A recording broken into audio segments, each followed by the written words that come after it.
నమస్తే, welcome to లోగుట్టు. నేను శివాని. మొన్న తాడిపత్రిలో మొదలైన గొడవ అనంతపురం వరకు అగ్గిరాజేసింది.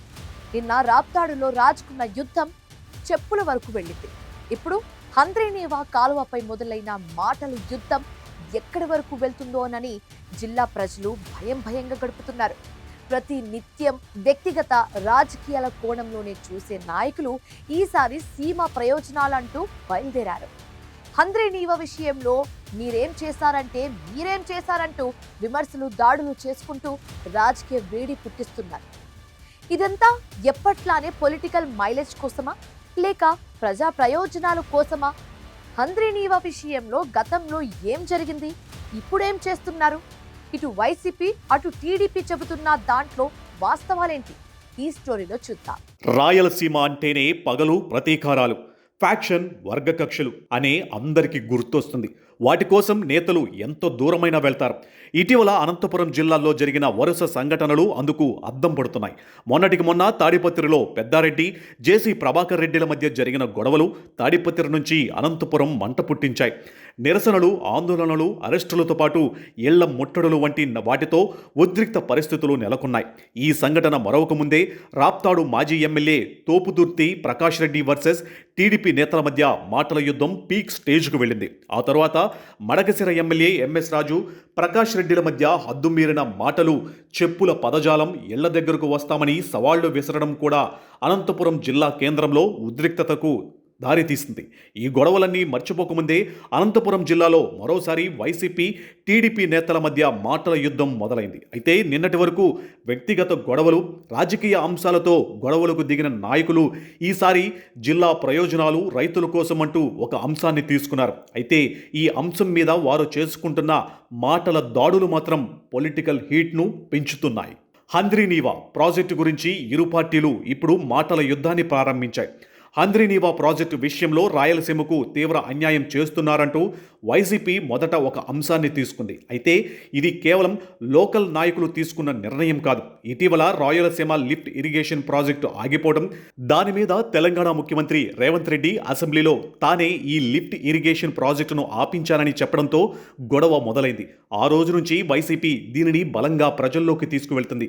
రాయలసీమతో పాటు నెల్లూరు జిల్లాలలో కూడా ఈ అంశంపై సమావేశాలు నిర్వహిస్తుంది. ఇందుకోసం రాయలసీమ ఎత్తిపోతల పథకం, గ్రేటర్ రాయలసీమ ప్రాజెక్టుల సాధన టాస్క్ ఫోర్స్ కమిటీని కూడా ఏర్పాటు చేశారు. ఈ కమిటీ ఇటీవల నెల్లూరులో ఒక సమావేశాన్ని నిర్వహించింది. ఈ సమావేశంలో సీమ ప్రాజెక్టుల సందర్శన చేపట్టాలని నిర్ణయించారు. ప్రాజెక్టుల పరిస్థితి ఏంటి, ప్రభుత్వం ఏం చేస్తుంది, రైతులు, ప్రజలకు ఏ విధంగా నష్టం జరుగుతుందన్న వివరిస్తూ సర్కారుపై ఒత్తిడి తీసుకురావాలన్నది ప్రధాన లక్ష్యం. ఇందులో అనంతపురం జిల్లా వైసీపీ నేతలు తాము హంద్రీనీవా కాలువ వెంట యాత్ర చేస్తామని ప్రకటించారు. హంద్రీనీవా ప్రాజెక్టు పర్యటన రాజకీయ కోణంలోకి వెళ్ళింది. హంద్రీనీవా ప్రాజెక్టు విషయంలో ఎవరేం చేశారన్న లెక్కలు బయటకు వస్తున్నాయి.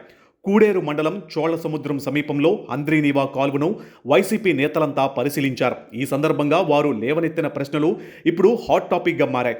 కూటమి ప్రభుత్వం ఏర్పడినప్పటి నుంచి 3,800 కోట్లతో హంద్రీనీవా మొదటి దశలో కాలువను వెడల్పు చేయడం, రెండవ దశలో లైనింగ్ పనులు చేసినట్లు అధికార పార్టీ నాయకులు చెబుతున్నారు.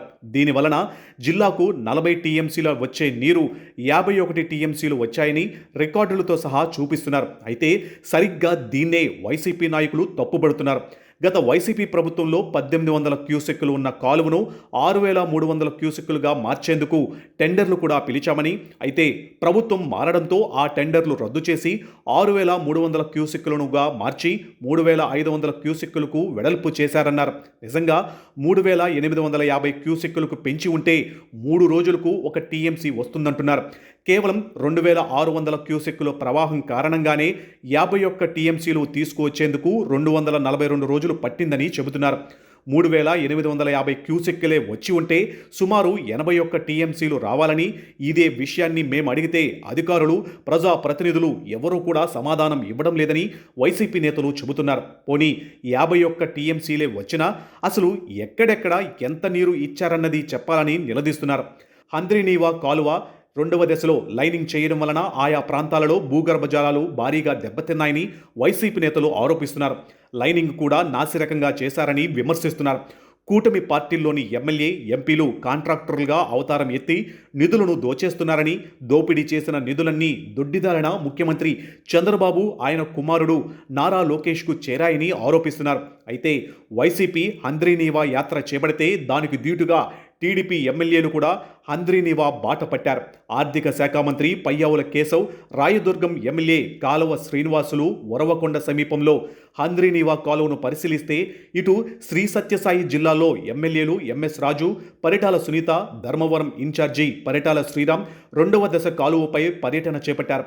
హంద్రీనీవా నీటితో నింపిన చెరువులు, చెక్ డ్యాంలు, కాలువ లైనింగ్ పనులను చూపించే ప్రయత్నం చేశారు. అయితే వైసీపీ చేస్తున్న ఆరోపణల్లో కొన్నింటికి ఆర్థిక శాఖ మంత్రి పయ్యావుల క్లారిటీ ఇచ్చే ప్రయత్నం చేస్తున్నారు. అసలు లైనింగ్ చేయమని ఆలోచన చేసింది ఎవరు? జగన్మోహన్ రెడ్డి కాదా అంటూ కేశవ్ సరికొత్త అంశాన్ని తెరపైకి తీసుకువచ్చారు. లైనింగ్కి టెండర్లు పిలిచింది జగన్ అని, కానీ ఫేజ్ 1 మొత్తం తాము విస్తరణ చేశామని అంటున్నారు. 5 ఏళ్లలో 1 మీటర్ కాలువ తవ్వారా? పోనీ 5 ఏళ్లలో కాలువ మీద మీరు ఎక్కారా? కాలువ మీద మీరు నడిచారా అంటూ నిలదీస్తున్నారు. మేము చిత్తశుద్ధితో రికార్డు స్థాయిలో నీళ్లను తీసుకొచ్చామని, రికార్డుల్లో కనపడనంత ఎక్కువగా నీళ్లు తీసుకొచ్చామని అంటున్నారు. లోపం జరిగితే మీరు చూపించాలని, అలా చేయని పక్షంలో కేసులను ఎదుర్కోవాలని అన్నారు. జిల్లా చరిత్రలోనే కాదు, రాష్ట్ర చరిత్రలోనే ఒక ప్రాజెక్టు మీద ఒక సంవత్సరంలో 3,800 కోట్లు, ఆ తర్వాతి సంవత్సరంలో 1,100 కోట్లు పెట్టిన ప్రాజెక్టు పోలవరం తర్వాత హంద్రీనీవా మాత్రమే అంటున్నారు అధికార పార్టీ నేతలు. నాసిరకం పనులు, అవినీతిపై వైసీపీ చేస్తున్న ఆరోపణలకు ఆధారాలు చూపించాలని, లేదంటే శాఖాపరమైన వివరణ కోరతామన్నారు. దానికి సమాధానం ఇవ్వకపోతే కేసులు పెడతామని వార్నింగ్ ఇస్తున్నారు. ఇటు శ్రీ సత్యసాయి జిల్లాల్లో కూడా కాలువకు కాంక్రీట్ లైనింగ్ పెచ్చులుడిన సంఘటనలను నిరూపించాలని అంటున్నారు. ఇలా హంద్రీనీవా విషయంలో అసలేం జరిగిందన్నది అటు వైసీపీ నాయకులు, ఇటు టీడీపీ నాయకులు చేసుకుంటున్న వ్యాఖ్యలతో ఎవరి హయాంలో ఏం జరిగిందన్న లెక్కలు బయటకొస్తున్నాయి. పైగా ఎవరి హయాంలో మంచి జరిగింది, ఎవరి హయాంలో నష్టం జరిగిందన్నది కూడా తెలుస్తుంది.